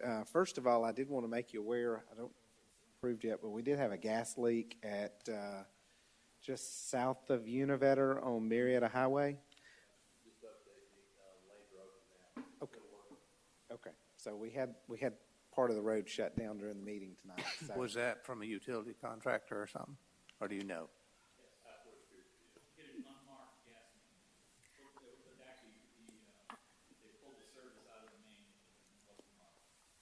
Oh. wanted to let you know that. I tried to come through there and it looked like a meteor had hit. Yeah, that would have been a problem. Also, before you, I wanted to provide you a copy of the draft of our notes from our most recent retreat. I tried to put the notes into an order that makes sense from all the discussions that we had. And then Angela was kind enough to take it and pretty it up for us. So please look over that and provide me any feedback that you have. You'll notice that we've utilized a stapleless stapler to staple these, so that's very environmentally friendly. Our copier does that now, and that's a new feature we're all playing with here at City Hall. So, but I did want to share that with you. Also, I wanted to let you know that we are moving well ahead with our renovations at 151 Elizabeth Street, and so it looks like everything will be completed in there this month for PD. PD's basically moved in, aside from some things that are in the other facility that are a little bit more difficult to transfer over, like evidence and things like that. So we're working out of 2 spaces right now, but the technology's all over. Mike Morgan worked very hard on getting that in, and so hopefully in the next few weeks we'll be completed with that. I did meet earlier today with Lordak Sargent and Garbett. We went through the punch list that was drafted in January and what's been done on that punch list. There's a couple more items that one of the vendors has to do on some trim paint on the interior of windows. The canopy is completed. We're waiting on it to be shipped. Once it's shipped, we will take the parking line that is on the Main Street side of the building. We'll block that off for a couple of days while they actually do the installation of the canopy. But it should be here, and we should be done with it in the next 2 weeks, according to the vendor, and if there's not any issues with transportation from New Jersey. And so I did want to let you know about that. I think that's all I have for you tonight, unless you have any questions for me. Questions? I have some quick questions. Yes. I'm concerned about what's going on at Heritage Park, and I'm sure that you've got a plan for it. I try not to buy into the propaganda about the chemicals getting into the river and all, but I am very concerned about the poisons weeping across the parking lot. And you said that the new parking would be pavement? It is. It's So, asphalt. If it were gravel, the poisons would weep into the gravel and, not so much would get into the river. What are we doing to prevent the chemicals leaching into the river? So, I mean, we treat it just like we do anything else. I mean, unlike other vendors, we actually do clean our parking lots, and we do street sweeping and things like that. And so there's things that we can do from a public works standpoint to clean up any issues that might occur, like oils or whatever that are spilt in the area. If you'll recall, in the initial proposal from Atkins, as it related to the improvements at Etowah River Park, that was actually one of the recommendations that they had in that gravel area near where the kayak launch is to go back and put paving. And if you'll also recall from the discussions with Mr. Hodge when he was working on paving in his parking lot, EPD did not have an issue with him doing paving within that area. And so you just have to keep it clean. It's easier to maintain for sure, as opposed to having gravel, and you don't get the same dust and all of that. You may have to do more on the cleaning side as it relates to chemicals, but you don't get as much on the dust side and the air pollution. So it's kind of a trade-off. The ping pong table and the checkers table are fabulous. Thank you. Yes, those got installed this week. We've had them for a while, but we were looking for a great time to get out there. The last week has been a beautiful weather for us, and so we've been able to knock off some projects on our Public Works honey-do list, and I think those are going to be well received by the public. Thanks for striping over in Great Sky. Great Sky striping is completed, and we have the goose crossing signs up, so people know to slow down. Here come the geese across the reservoir. So Thank you for that, too. You're welcome. Anything else? Questions? No. Thank you. I think we do need to recognize that we have a new reporter here from the Cherokee Tribune. Welcome. We're glad to have you here. We'll look forward to seeing you every first and third Thursday. Great. Thank you. I do have one other thing. I apologize. I did want to mention that, of course, the city was well covered in the Georgia Trend magazine this month. Part of that was being honored as one of the 2019 Live, Work, Play communities. So we will make sure this goes out. A lot of people may not know what goes into a process like that, but it was an application process, and we were honored to be recognized. And Angela Thompson put that application for us together and did a fantastic job on it. So I wanted to make sure I recognized her tonight for the hard work. We actually had a number of council members at the Georgia Municipal Association Annual Mayor's Day in Atlanta. Was it a couple of weeks ago? It seemed like a couple of weeks ago to actually receive that award, and I thought that was really nice. Yes, it was. Okay, thank you. Anyone else? Okay. All right, we do have an executive session, and so I would entertain a motion to adjourn to executive session to discuss real estate and litigation, and we will not be coming back out to do anything, so you don't have to wait around. All in favor? By the bathrooms. Made the motion and. He motioned, someone. You didn't motion? What? Jack made the motion and Ferris seconded.